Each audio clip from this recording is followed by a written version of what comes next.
Ahí pongo a grabar y comparto pantalla, chicos. Así continuamos.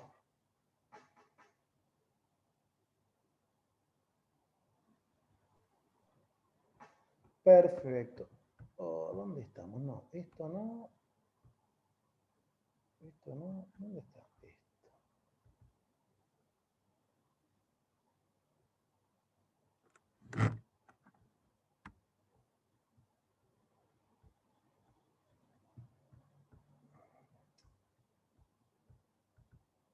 ¿Se ve el Power, chicos?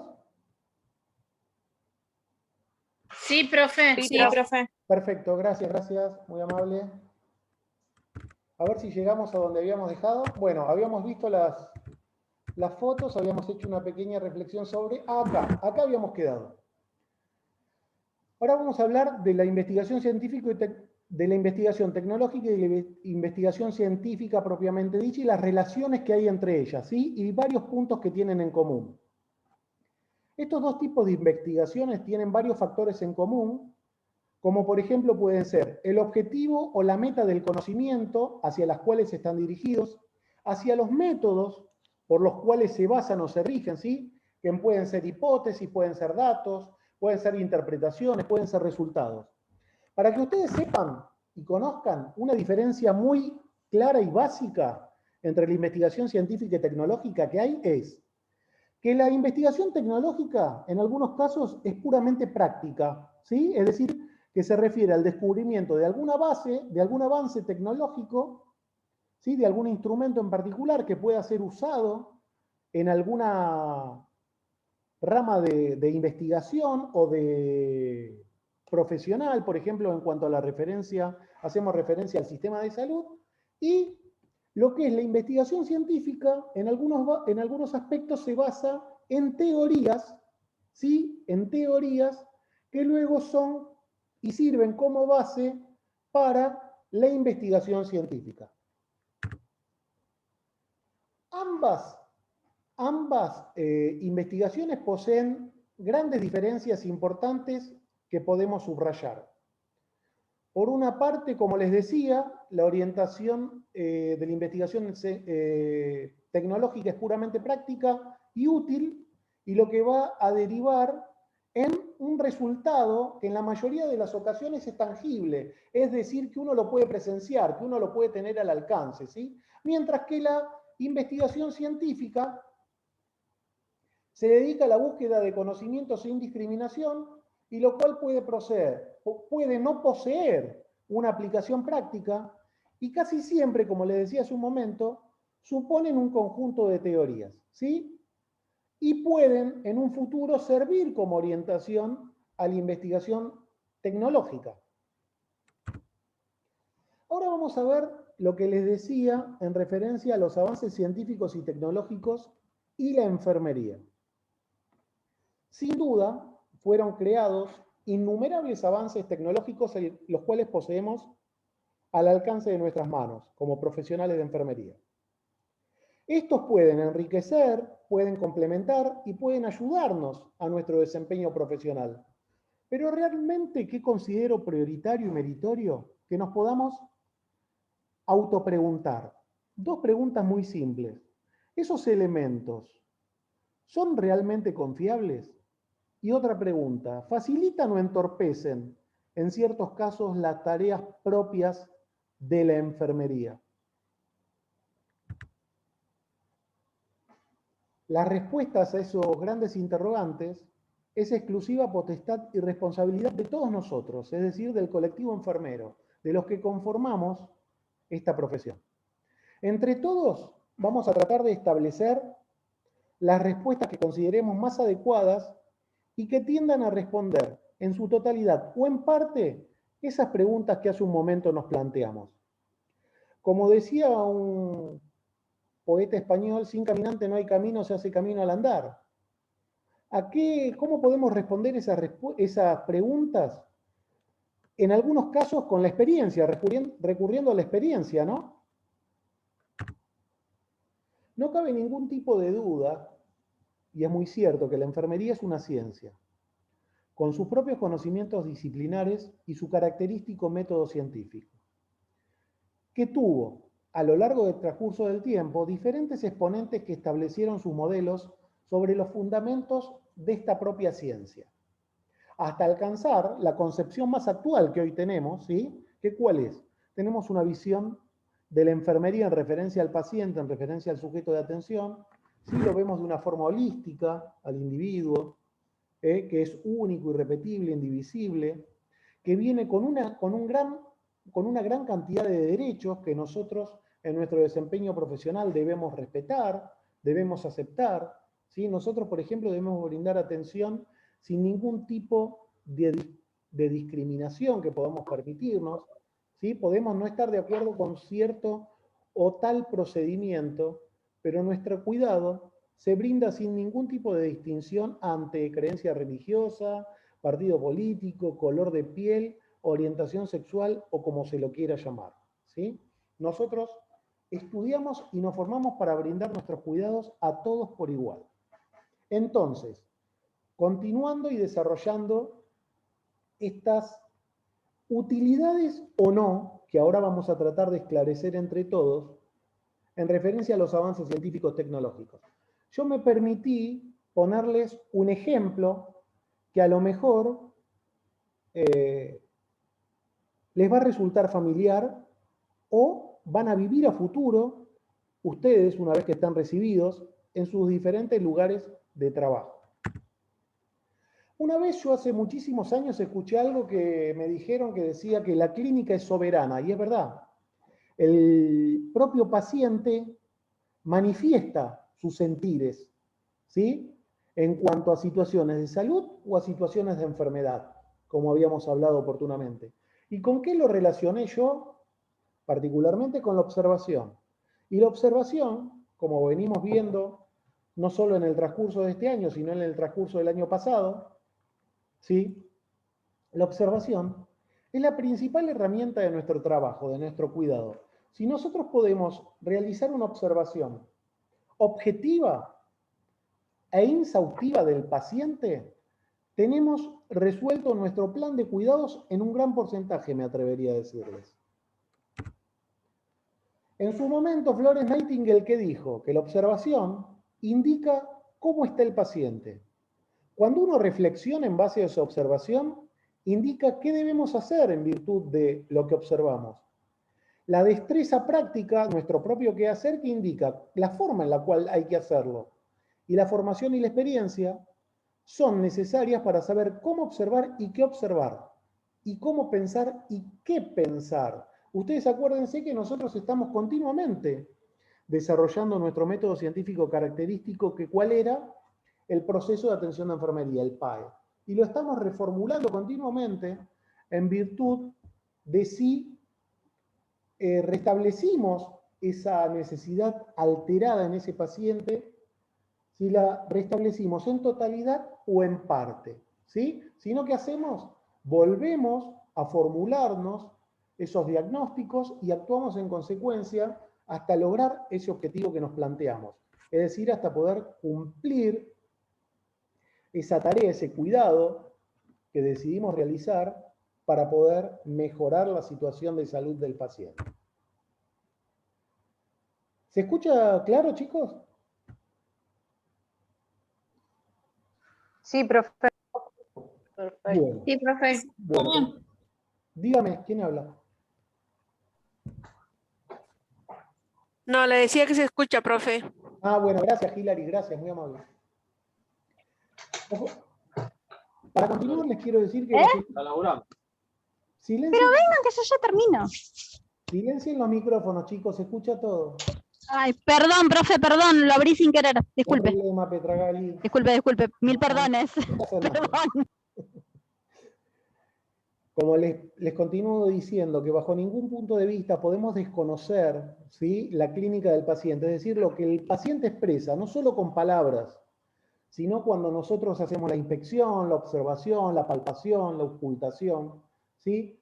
Es decir, debemos reconocer la fisiología del cuerpo humano, no propia por la observación del paciente en sí, sino porque verdaderamente lo hemos estudiado en algún momento, ¿sí? Y por ende, ¿con qué lo relacionamos? Con la fisiopatología. Cabe aclarar que si bien nosotros no basamos nuestro ejercicio profesional en patologías, sino en diagnósticos de enfermería, no podemos dejar de estudiar las mismas, ya que formamos parte de un equipo multidisciplinar o multidisciplinario de salud, y nuestros diagnósticos de enfermero, ¿sí?, o de enfermería, se basan en la fisiología humana, y por ende en la fisiopatología. Acuérdense que nosotros planteábamos nuestros diagnósticos de enfermería, cuando hacíamos el planteo en sí, podíamos poner que era secundario A, ¿se acuerdan? Hacíamos problema de dependencia relacionado con fuente de dificultad, secundario A. Y cuando poníamos secundario A, podíamos citar la patología. ¿Recuerdan eso? Sí, Bueno, sí, sí. bueno. Continuamos. Si alguien quiere comentar algo, no hay ningún problema. Ahora les va a llamar la atención lo que vamos a desarrollar. Bueno, estas imágenes a modo de ilustrativo, ¿sí?, de la fisiología del cuerpo humano. Y ustedes van a ser testigos cuando, una vez que están recibidos o en las propias prácticas, lamentablemente en este periodo se tuvieron que suspender, ¿sí? Pero bueno, ustedes verán con sus propios ojos, en muchos casos, enloquecer o correr y gritar desaforadamente a colegas, ¿sí?, en sus diferentes lugares de trabajo, ante, por ejemplo, la desconexión de algún electrodo o de la no lectura de algún parámetro en el monitor multiparamétrico de la unidad del paciente. ¿Y qué les pide esa persona a gritos? Si uno se pone en esa postura, ¿qué pierde? Pierde completa objetividad, ¿sí? Y ve todo como una tragedia griega. ¿Y qué nos pide este colega a gritos? Que llamemos al médico de guardia instantáneamente, ya que el paciente entró en paro. Y fíjense, si esa persona se hubiera tomado las cosas de otra forma, qué fácil se hubiera resuelto. Fíjense, de esta forma que intentamos nosotros responder a esas preguntas y así esos avances científico-tecnológicos son beneficiosos o no para la profesión. Tenemos una persona que se pone en esta situación en particular. Y simplemente, ¿qué hizo esta persona? Miró al monitor y no fue capaz de hacer algo mucho más simple. ¿Qué era? Dirigir la mirada hacia el propio paciente. ¿Qué debía hacer si se desconectó, por ejemplo, el saturómetro de oxígeno? Debía mirar sus facies, observarlos, mirar sus extremidades, ¿sí? ¿Y qué debía buscar? Signo-sintomatología de cianosis, es decir, coloración. Cianosis periférica. Exacto, coloración azulada de la piel, ¿sí? ¿Por qué? Ante la falta de oxígeno. Pero no, ¿qué hizo? Miró el monitor, no miró al paciente y se puso a gritar. Por eso es vital la observación. No podemos confiarnos. Nosotros tomamos la guardia como enfermeros. Tenemos que saber nombre y apellido del paciente, qué patología tiene, y vamos por unidad si la situación lo permite, ¿sí? Si no estuviésemos en pandemia, podríamos ir unidad por unidad, ¿sí?, y charlar tranquilamente con el paciente. Y si estamos en la situación en la cual nos encontramos, tomamos las normas de protección, usamos los elementos de protección personal adecuados, es decir, camisolín, barbijo, cofia, bota de quirófano, guantes, antiparras, y nos dirigimos y podemos entablar un pequeño diálogo con el paciente para saber con qué situación me encuentro, en qué situación se encuentra ese paciente y cómo va a transitar la guardia que yo voy a compartir con él. ¿Sí?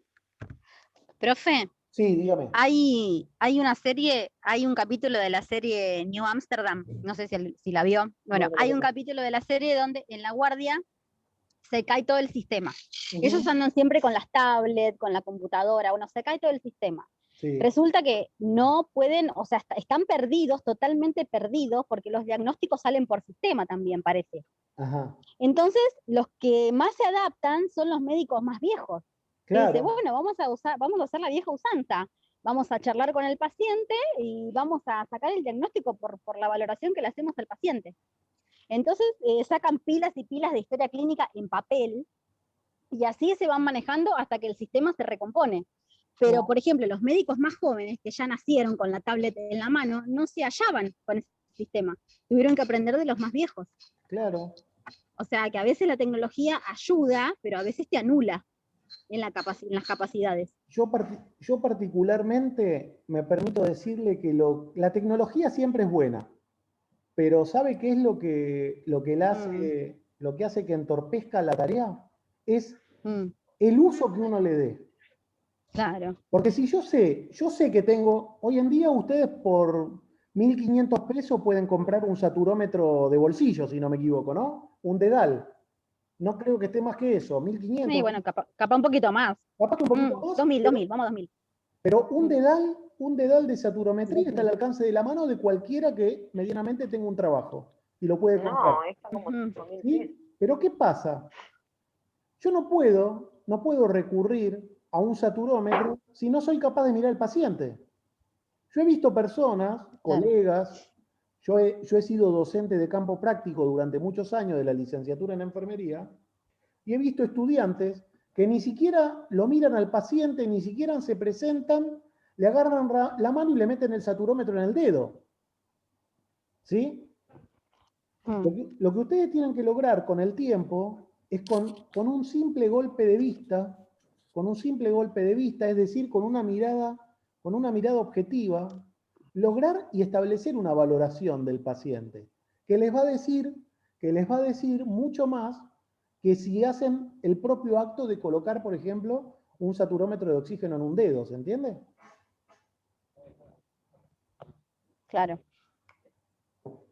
Por eso, yo pienso que la utilidad o la no utilidad se relaciona íntimamente con la concepción que uno pueda tener de esos avances tecnológicos que tenemos al alcance de la mano. Porque fíjense, sitúense en la situación que les vengo describiendo, ¿no? Sitúense en la situación que les vengo describiendo, ¿y qué podría haber hecho esta persona? Simplemente podría haberle observado el tórax al paciente con la finalidad de establecer si éste ventilaba o no, y ni qué decir de si se tomaba el trabajo de tomarle la frecuencia respiratoria, ¿no? Y a través de la observación del tórax y de observarlo globalmente al paciente, establecer qué tipo de respiración podía llegar a tener y si es que él mismo estaba respirando, pero no, ¿qué hizo? Se puso nervioso, se puso a gritar, se guió por la ausencia de la curva, ¿sí? Por la ausencia de la curva gráfica de saturometría, empezó a los gritos, se puso nervioso él, puso nervioso todo el entorno, puso nervioso al paciente, ¿sí? Pues ni siquiera sabía en el estado en el cual se encontraba el paciente. Y esto, si nos vamos a la otra materia que tenemos mañana, si ustedes se ponen a pensar, muchas veces el clima, el ambiente laboral también depende de las actitudes que nosotros tengamos. ¿Sí? El ambiente laboral también depende de eso. Porque nosotros hablábamos la semana pasada, el viernes pasado, en organización y decíamos que no era lindo ir a un lugar donde el clima no fuese cordial, hay un ambiente de hostilidad, pero si nosotros somos los que provocamos ese ambiente hostil, nosotros vamos a seguir yendo a trabajar, los que no van a querer venir son los otros, ¿se entiende? Continuando, luego de las aclaraciones y del ejemplo que hemos puesto. No cabe ningún tipo de duda que la experiencia es vital y se establece andando, ¿no? Transitando camino. Pero hay que poder permitirse parar y pensar bien absolutamente todo en referencia a los diferentes procedimientos de nuestra función como enfermeros, ¿sí? Como me defino yo, como cuidadores por naturaleza. Ese es el fundamento de nuestra función. Por eso, ¿cómo respondemos a esas preguntas que nos hicimos antes? A ver si están de acuerdo. Después me interesaría que en 2-3 minutitos alguien haga algún aporte si es de su agrado. ¿Cómo respondemos a esas preguntas que nos hicimos antes? ¿Con lectura, con estudio, con actualización de forma constante? No necesariamente tenemos que ir en búsqueda de la adquisición de nuevos conocimientos, sino muchas veces recurriendo a lo que ya estudiamos, básicamente, en algún momento de nuestra carrera profesional, ¿sí? Escuchando atentamente la opinión de otros colegas, propiciando la escucha activa. ¿A qué nos referíamos cuando hablábamos de escucha activa? simplemente entender lo que el otro dice y viceversa, que el otro entienda lo que yo digo. Todos sabemos lo que son los 5 correctos de enfermería, ¿no? Si no me equivoco. ¿Alguna vez escucharon hablar de eso? Sí. Sí, profe. Sí. Bueno, esos 5 correctos de enfermería, en realidad yo particularmente considero que son 10. ¿En qué sentido? Es decir, 5 por 2. ¿Por qué? Preguntándome más de una vez si verdaderamente estoy haciendo lo correcto. ¿Sí? Esa es una forma adecuada, considero yo particularmente, que podemos ayudar a, a desarrollar nuestra profesión más adecuadamente, en virtud de los avances tecnológicos que podemos tener al alcance de la mano. Nunca, nunca nos confiemos de nuestra propia experiencia. ¿Sí? Cuando estés completamente seguro de algo, pregúntatelo otra vez. Porque donde creas que te la sabes toda, ahí te equivocaste. Verdaderamente se los digo. Me permito compartirles esta reflexión a modo de conclusión. Es preferible pecar de preguntón, es decir, dudar más de una vez de lo que voy a hacer, que de esa postura se puede volver, que ser confiado y creerme que me lo sé todo, que soy un sabelotodo, y de ahí, una vez que hice ese procedimiento, de ahí lo más factible es que no pueda volver, ¿sí? Verdaderamente. Y nuestro error, lamentablemente, se va a esconder 2 metros bajo tierra, ¿sí? Deben estar muy atentos, por favor. Y lo que humildemente les digo, que lo que ustedes siembren como estudiantes, lo cosecharán siendo profesionales. Eso de lo que hablamos al principio cuando arrancamos, en la primera entrada que tuvimos, tengan en cuenta eso, ¿sí? En relación a los avances, como decíamos, a los avances tecnológicos, es el uso que nosotros nos permitimos darle, ¿sí? Yo pienso que se relaciona con eso. No sé qué pueden pensar, qué piensan ustedes de eso, ¿sí? ¿Están de acuerdo? Sí. A ver si nos ven. Casualmente yo estoy con mi paciente, Ahí ¿no? estamos. Estoy con la señora que yo cuido. Ah, perdón, acá estoy. ¿Me escuchas? A ver quién habla, dígame. ¿Quién No, está sí, hablando? Silvia, acá. Ahí está No Silvia, sé si me ¿cómo ven. anda? ¿Cómo le va, Silvia? Acá estoy. Acá estoy. La escucho. Bueno, yo pienso que sí, que los avances tecnológicos es una maravilla para esta época, que son muy útiles, pero que son secundarios a la observación en la enfermería. A mí, por ejemplo, o sea, soy de observar mucho. De hecho, yo la señora que estoy cuidando, que dice que se va a recibir de enfermera conmigo porque lo escucha siempre cuando da clases, bueno, tenía, o sea, los pies fríos, las manos, o sea, y las extremidades, o sea, en color violáceo, y bueno, ahora se le fue también a las extremidades de las manos. Lo que hice fue observar también la respiración, todo eso, y luego usar el saturómetro. Justo usted dio el ejemplo ese hoy, y casualmente entre ayer y hoy estuve observando y controlando sus signos, junto con la respiración, etcétera, la frecuencia cardíaca. Y bueno, tomé fotografías y las envié a los familiares. Bueno, ahora la señora va al médico Muy y está bien. siendo atendida, pero debido a los signos que yo observé, bueno, el otro día vinieron 2 ambulancias, y realmente es muy importante que prestemos atención a todas las pautas de alarma y que usemos la tecnología en segundo plano para apoyar lo que estamos observando, ¿no? Para corroborar. Sí, Que ese sería... exacto, muchas gracias por su aporte. O usarlo en un primer plano, como dice usted, pero sin olvidarnos de la observación, ¿sí? Sin olvidarnos de la observación. Porque también ese saturómetro, ese dedal, puede ser que se esté quedando sin batería también, ¿sí? Puede ser que se esté quedando Exactamente.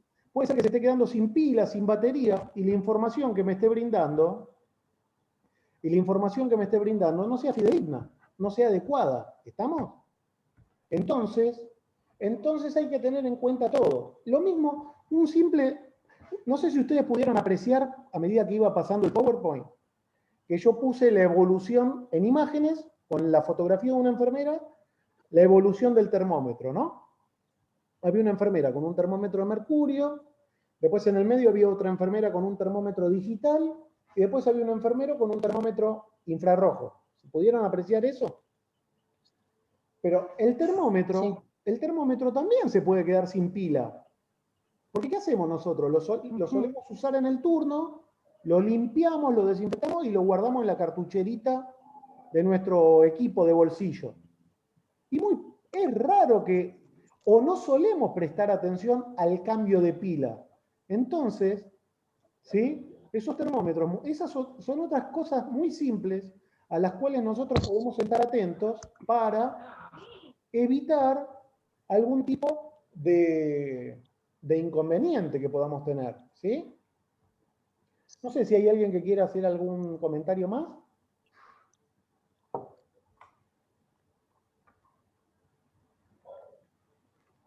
Yo me acordaba de lo que usted dice recién, de basarnos siempre en la segunda opinión y preguntar.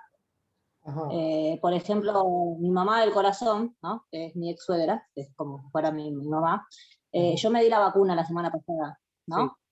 Y le conté, ¿no? Y me dijo, bueno, ahora entonces por 2 semanas no te puedo ver, nos vamos a ver en 2 semanas. Yo le dije, ¿por qué? Me dice, y si te tenés que aislar, lo vi en Facebook.